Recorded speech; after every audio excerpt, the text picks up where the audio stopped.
Then we had number 17 Tennessee, and they went on the road in Bama, in Tuscaloosa, number 4 in the country now, by the way.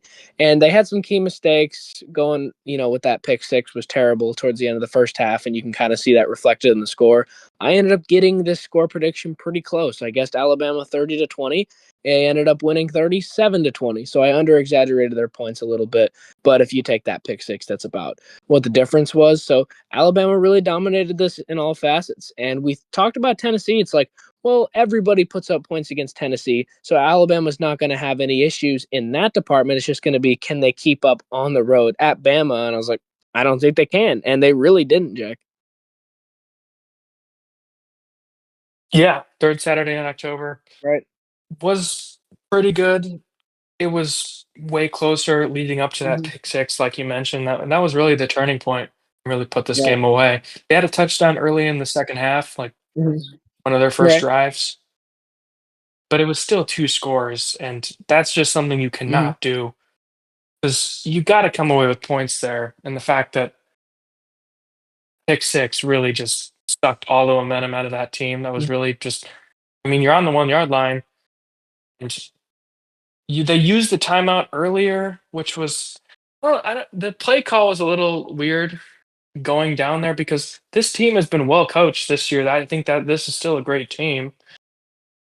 This rebuild that's going through, I mean, this is looking like kind of a Hendon Hooker team, but he had a way better defense there. And this defense really has been lackluster this year, like we mentioned, especially in that Arkansas game Right. and the Georgia game as well. But yeah, not great play call because you wasted the timeout. They really traded touchdowns in the second half, so that was really like the turning point because they were still able to put up points, and it was still a good rival game in the second half. But that was really the turning point and what kind of sucked the momentum out. But very impressive for Alabama because we mentioned Tennessee, one of the best offenses in the country, maybe the best going into this game, just able to put up so much points, so many Mm-hmm. yards. Aguilar is one of the Right. best quarterbacks in the country. So very impressive, only holding them to 20 points. And Ryan Williams, very Right. good for Alabama this week. We mentioned last week, didn't have a single catch against Missouri. Very involved this week, 87 yards. Very just impressive stretch for Alabama. You mentioned it last week. They will beat Georgia, Vandy, and now Missouri and Tennessee. Right.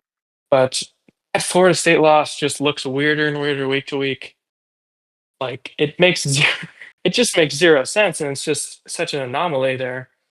Just how horrible Florida State, and this is their fourth loss. They just lost one to Oof. Stanford. Yeah. Just really weird You can't year. lose You to just Stanford. can't. You just can't lose to Stanford there. Yeah. So yeah, impressive game for Bama. Right. hmm Definitely. And it feels like on this really tough schedule, we've kind of been waiting for Alabama to slip up. It's like they play Georgia and they're fine. They play Vanderbilt and they're fine. And then Missouri, then Tennessee. It feels like we're continuously waiting for them to mess up. And Tennessee, they put them away. They put them away easily. Alabama's really good. And once again, the tide rolls on.